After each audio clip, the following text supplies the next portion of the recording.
Thank you so much for joining us. If you haven't met me yet, my name's Trinity James. I'm really thrilled to welcome you to this webinar here tonight, hosted by Business Station.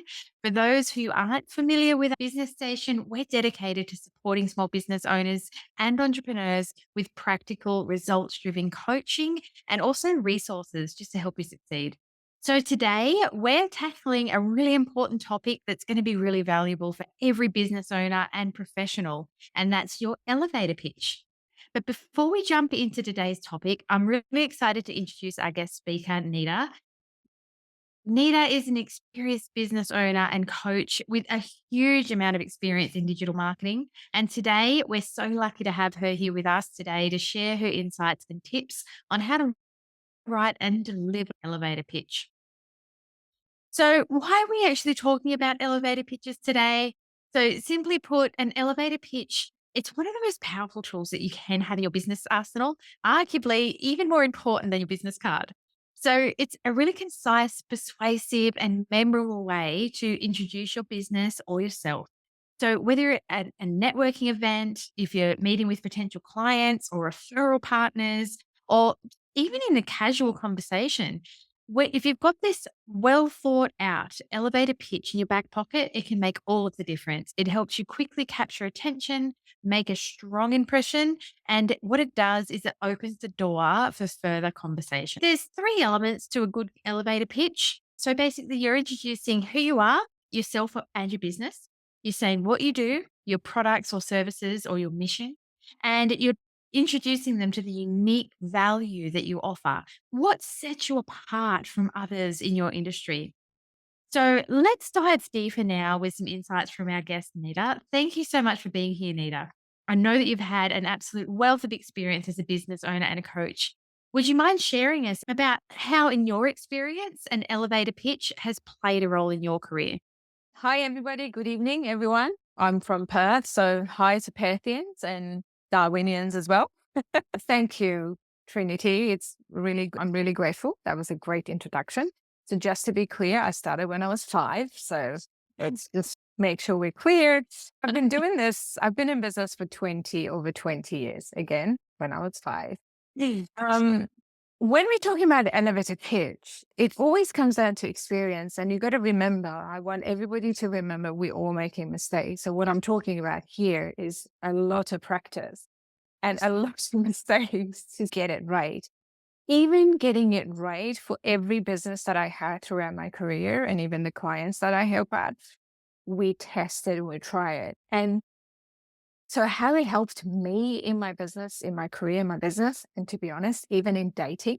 So you need to be able to clearly and quickly explain how you can help them, how and what outcome it's going to come about if they engage you in with whatever it is. So that opens up a lot of opportunities. The biggest challenges that for me that it helped me is when I got rid of, we're going to talk about it even more, but biggest thing for me that I learned is to not to use jargon or big words. Because what I learned is as humans, we don't like to come across as we don't know, because that's the biggest thing. If you're going to ask the question as to, oh, I didn't understand what they said, that's the biggest thing that I learned, to avoid using big words of jargon, like industry jargons, because we tend to think, especially from a marketing point of view, we tend to think that someone else will know, but they actually don't. All they care about is, you know about my problem. How can you solve that problem for me? What can you do for me? So when we understand that, it helped me in my career. I don't even have year 12, and I resigned from my corporate job as a operations manager in Honeywell, which is a Fortune 100. So it all comes down to how you can talk about what you can do for them, how you can solve their problem. And then it helps. It's like a key, to be honest. It's a great key that opens a lot of doors for you. Definitely.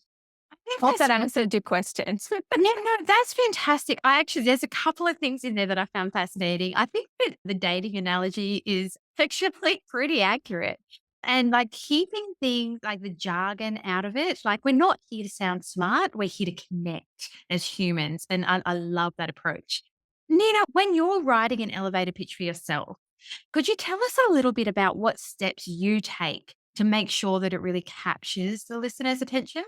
So we're talking about the steps that I first of all, I understand who am I talking to. So if I let's talk Mm, about in a networking event, it depends. I'll always have a strategy as to why am I going to that networking event? If the networking event for collaborative opportunities, or is it that the networking event have my ideal client in there? So I always research this. And if I'm going to for the collaboration, then my pitch is always different. If I'm going to that is going to have my ideal client in there, then again, my pitch is going to be different. But when I say different, both things, we always want to know, how can you solve my problem? Even in a mm, collaborative way, even for the collaboration, they need to know how you can help them too. So it has to be a win for both parties, regardless of what it is. It has to be a win for both parties. So I always do that. And one of the things, please be human. Please be human. But one of the things that we all hate, right? We don't want to come across as salesy. We mm. have to have a call to action. We have to talk about our value proposition. We have to talk about as to how we can solve their problem. But we don't want to come across as salesy. That's the biggest thing that I've noticed. And we all the same. I've been to the networking event that their business card gets shoved into my face and they walk away. And I just don't like it. I don't, and if I feel the same, then I don't want to. But if I know that they can help me or someone I know they can help, I'll be happy to listen. So have that hook and just remember who you're talking to. So I that's think always been it's keep it simple to the. So it's always keep it simple. I think that's really good advice, like just that preparation phase, like doing your research. So you touched on that and that you tailor your pitch depending on who you're speaking to, but also what the outcome is that you're looking for from that particular event that you know that you're walking into. Could you share a little bit more around? So, if you're going in looking for a potential joint venture partnership versus actually going to close a potential customer, how would you change your elevator pitch in those scenarios? So it depends. So if it's a collaboration thing, I need to know how they can help me. So that's where you need to be. Okay. So you always need to be strategic with what you're Mm, doing. I know we didn't talk about salesy, we didn't talk about anything, but you need to be strategic as to what you're doing. Even when we're going for the collaborative collaboration and you're looking for the joint venture, you still have to know what if it works for you as well. So don't go in thinking whatever, whoever comes in, that's fine. Now, always have a plan, have a strategy. So if I'm going for the joint venture, I want to know this is how I do it. mm, I probably sometimes I'm very black and white, but it's a business and it's a joint venture. For me, I look at it as okay, so I'm going in. How could they help me? How could they help me? Most of the joint ventures that I go to, usually it's if it's going to provide another service for my businesses, for my clients. So it always works that way. So I always go based on how I can help them and how they can help me and what's the pain point that I can actually solve. When I'm going for my client, if I have an ideal client joining that event, I always go with who I am, always their pain point. One of the things I learned a long time ago is we either want to get rid of the pain or have a pleasure. That's the only way we buy. We don't, they don't buy anything. It doesn't matter what I say. They don't buy it unless if it's either gets rid of a pain for them or gives them pleasure. When I mean pleasure is solve their problems. It puts them in a better place, which I learned it's mainly a pain. So I always talk about the pain point, how I can get rid of that pain and how I can give them what they're looking for. So I always take them through that process. When I talk to the clients, it's very different. The ideal client is very different. I always stick to the pain point, how this is going to help, and my value proposition. I do sometimes talk about like the stories, case studies, and how I do it. I always tell stories. It worked for me throughout my career. Telling a story works and having that narrative because that me too, that they can understand the pain. Because for me, I started my own business. I didn't have a marketing agency, and this marketing agency came about because I had my service businesses. I had air conditioning businesses. I had plumbing and I had cafes and everything else. So because of I got to this because I was in there. in my knees into all their trenches trying to get the business up and running. So that what story I have that I talk to them, to my clients. You absolutely have that story too, because most of us sometimes we have our business because we saw a need. We were on the other side and we saw a need and we thought, I can actually help people in my position. So these are things. Am I answering your question or am I just talking?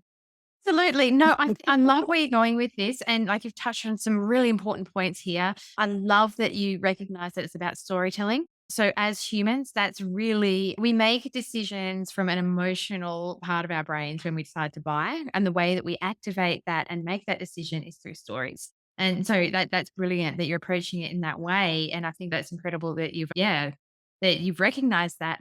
On the pain points, I think that is really important. You're right. Like you've got to go in and focus, what am I solving for them here?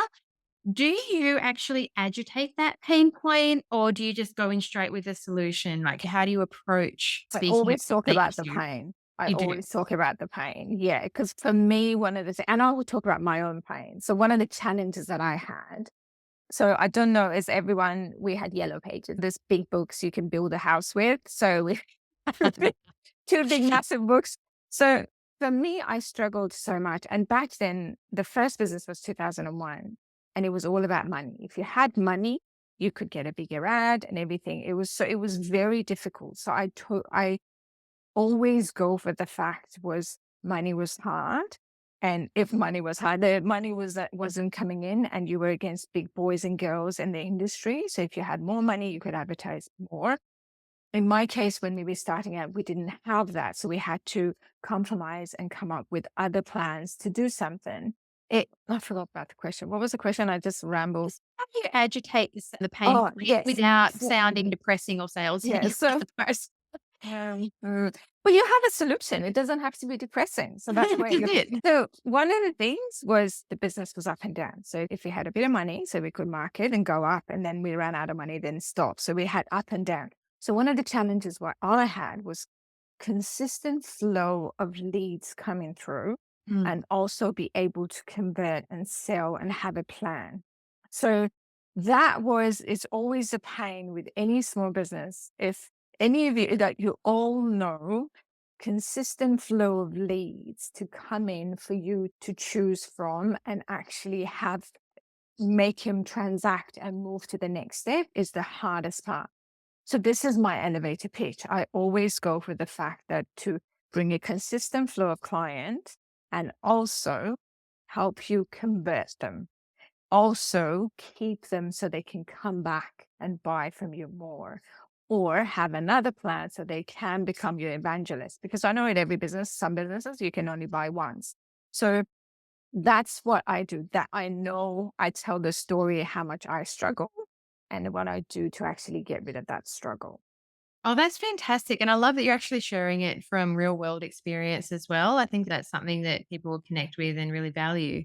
I'd love to hear from your point of view, like what are some of the most common mistakes that you've seen people make with their elevator pitches? Okay, so lack of clarity and too much information. Honestly, we don't want to know. And I know that because I've done this myself and I talk a lot. And so I've been working with Business Station a lot. And sometimes I used to run training for people who were coming in, but I wanted to give them everything. But I realized I could see it in their faces, their blank faces, because it was too much, because I wanted to give them too much, everything, and it was too much information. And with the clarity, lack of clarity, I see sometimes people, what do you mean? Or if I have that look on my face that I have no idea what you're talking about, it means you weren't clear. And one thing is, don't just remember it's a human on the other side. They don't know your business, your what you're providing is unique to you. What I want is how could you help me? So make it in my own language. It's so that's one of the things that I've noticed.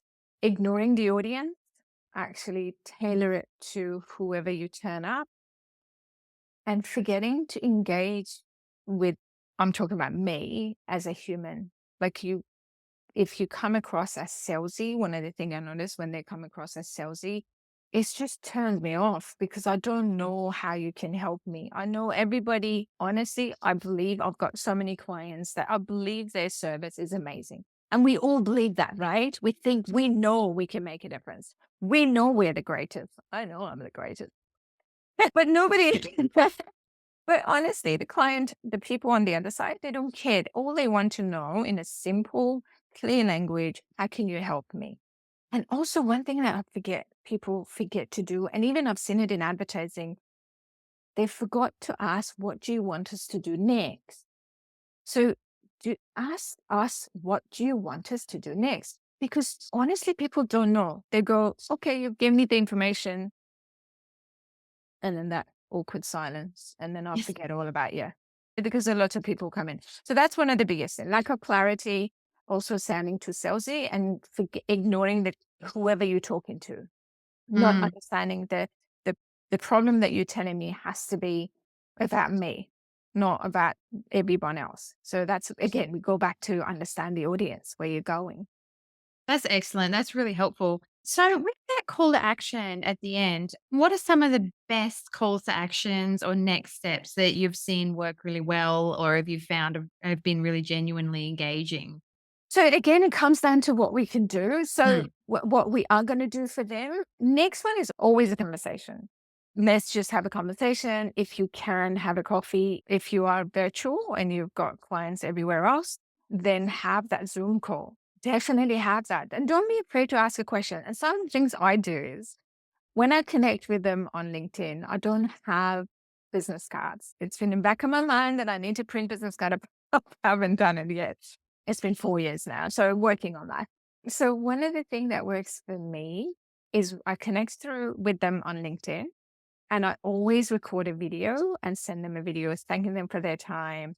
And I would love to catch up with them. And I always give time and date, and I always give two options. And if they're interested, usually if they're interested, they connect with you anyway. It worked. And trust me, there are some times that I went in there and it's not working. Like you can see it. And you're like, oh, it didn't work. That's Comes what back you're to the there. dating analogy, right?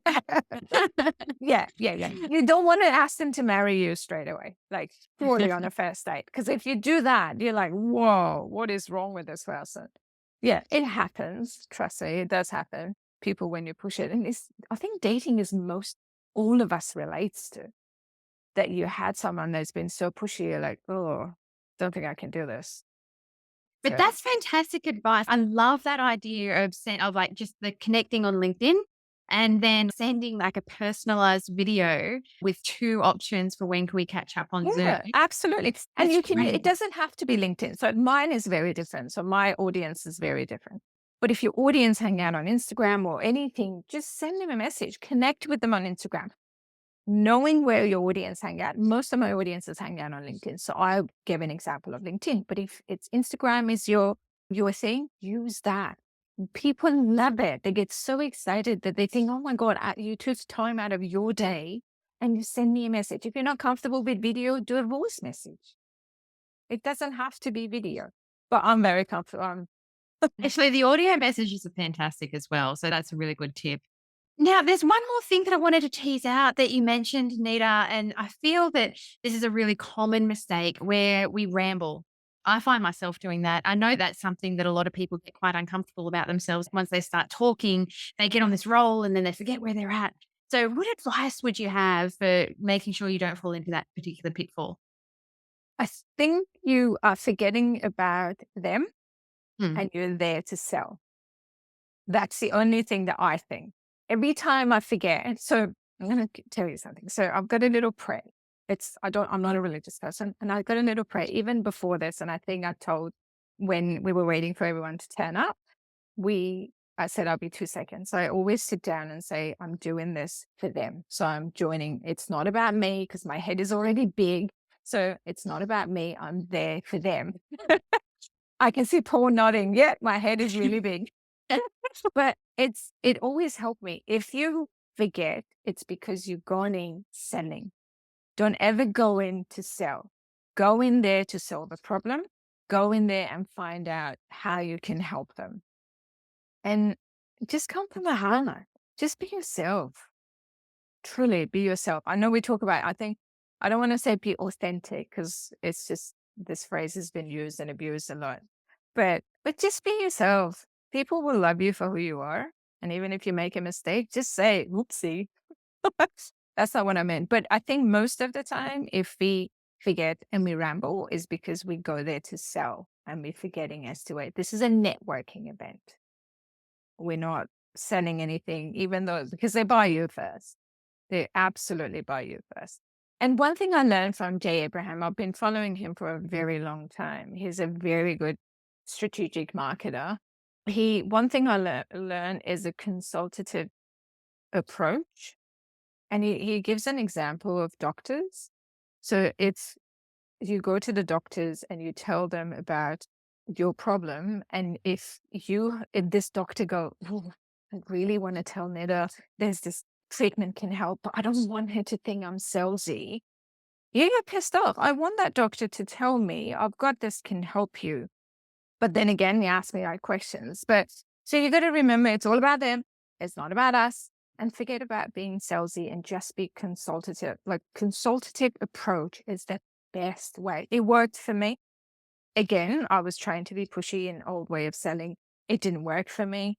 And I had to do something different. And that's what it came about. Just be consultative. Be like a doctor. That's Ask them fantastic questions. advice. Yeah. Yeah, I love that approach and just taking that moment before you're walking in to remember that you're Oh there to yeah. support them and to I love Yeah. that. That's fantastic. And Paul, you put a fantastic comment in the chat as well. I'll just read that out. People love to buy but hate to be sold to. Do you want to elaborate on that a little bit? Yeah, let me just unmute. Yeah, look, we're in an environment now where things have changed massively. And Nita, you've hit the nail right on the head. That's why we brought you on board, because you're a wealth of knowledge through it. But all I do is I think about my buying experiences and how it's changed. And look, I hate to be sold to. I love buying things, but hate to be sold to. You just got to get in the mind of your target audience, your customers, your clients, your patients, and just talk their language. It's as simple as that. That's brilliant. Yeah, thank you, Paul. Netta, I've got a difficult question for you, but it's been backed up by a couple of people in the chat as well. So I am going to bring it out. Could you please share a story from your experience where a well delivered elevator pitch really led to a significant business opportunity? And can you just give us an example of how that sounded and how it actually plays out in real life? Okay, so I think we talked about, I'm going to give you two examples. One that it got me, and this person's works for me at the moment. And then I'm going to talk about my own thing. So I was looking for someone to help me with local SEO. I provide that service in the agency. I was looking for local SEO. And I wasn't sure, this is what I was starting, and I wasn't sure if I wanted local SEO to work on my own local SEO. And then I thought, ooh, to be more efficient with the money, maybe I should need this person to be VA as well. So then I started looking for VAs, and then I put an ad out in Upwork, and this is exactly what it came about. And she works for me now. So they call me Small Business Genie. Now, I don't have as many years in experience in the field as Genie from Atlantic, nor am I powerful or blue, but I can do this and that. And it actually worked because I don't know, because my Upwork ad was very conversational and I did exactly how I talk. And that grabbed my attention. I thought, I want to talk to this person because I found him funny. And funny enough, he works for me now. So that was the easy. So it doesn't need to be fancy. It doesn't need to be this big, elaborate, perfect thing. It just needs to hit the point. So another thing that we work at Business Station is the biggest thing that collaboration happened. But another thing that I'm very excited about, and we're working on it at the moment, I attended the TEDx Perth one time, and there was in the Welcome to Country when they started, the gentleman Shane Nanup, who asked to everyone to come up the stage if they want to dance to the Welcome to the Country song. So I started running. I was the first one on the stage and I started dancing. And the next minute, LinkedIn connection. And the next minute, we were talking and everything else. And I got put through to talk to the general manager of TEDx probably about 2 or 3 months ago. And then through that, we had a conversation and I said how passionate I am about TEDx and everything else. And tomorrow I've got an appointment. I'll be managing their marketing department, TEDx Perth. And it's a voluntary work, but I'm very passionate about it. And to be honest with you, I always told myself, everybody, I don't know where it's going to take me. Obviously, it's something to do with marketing, and I know it's going to open so much. But it opened up something that I don't even know what's going to go. But for me, that's how it came about, how excited I am about TEDx. And next minute, they're telling me, oh, why don't you have a chat with this lady? She manages TEDx. And next minute, I'm going to do that for them. And tomorrow, our first things are going to need to find out exactly where they're going wrong and what they need to do and how I can assist them and help them. So it weird things happen just to be yourself. Like again, tell a story and make it specifically for that audience. If you can do that, I'm sure you do. But sometimes we get too much in our head, like we get caught up there. And don't get me wrong, we all do it. I'll do it. I'll sit here and go, oh, look at me, I'm this greatest. But I do stuff up every now and then. And I come home and I kick myself. So yeah, that's how collaboration happens. And it doesn't have to be monetary. Always remember, it doesn't have to be monetary. Sometimes I don't know where it is going to go, but it might open a lot. I actually took Business Station open a lot. I turned up for a talk on behalf of someone else. One of the cubicle managers were there in that event. And next minute, 2019, I started working with Business Station. So there you go. It's amazing. Look, I think that's a really good summary. Be a human, focus on their pain points, always look to add value and build genuine connection. I think that that's amazing. And thank you for highlighting that experience and showing how that actually plays out. Got a couple of questions on here. So, how would you apply this to a not for profit where we're asking for sponsorship and long term support? Again, it comes down to how this is going to help them. It always, even for non-for-profit. So Laura, are you with a non-for, how do you apply with this for non-for-profit where we're asking for, okay. So it's always, even for sponsorship, this is which conversation we're going to have with TEDx, I guess, tomorrow, even with sponsorship, or you got to remember what's in it for them. Even though it's not for profit, if I'm putting money into it, what's in it for me? So if you look at it that way, you got to have a win situation for them. And you're non for profit, there's always something for them. It's either the number of people that come through, it's the exposure, possible opportunities. There's always has to be something for them. And it has to be something for your non for profit as well. I hope it answers your question, but always go in as to what's in it for them as well. I always find out where am I going, what pain point I'm going to talk about today, how am I going to change the point, how I'm going to help them to get rid of that problem, and also my value proposition and call to action. Have a process in place for yourself.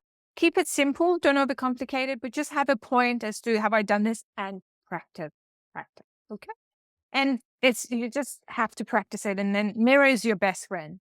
Not all the time. I think a mirror lies sometimes, but mirror is your The best friend. scales do that too. Did you know this? I just saw another question. How long must be the elevator How long? pitch Yeah. be? I saw that one. Is it Elka? Elka, it all depends where you're at. I think Paul touched on that as well. It all depends where you're at.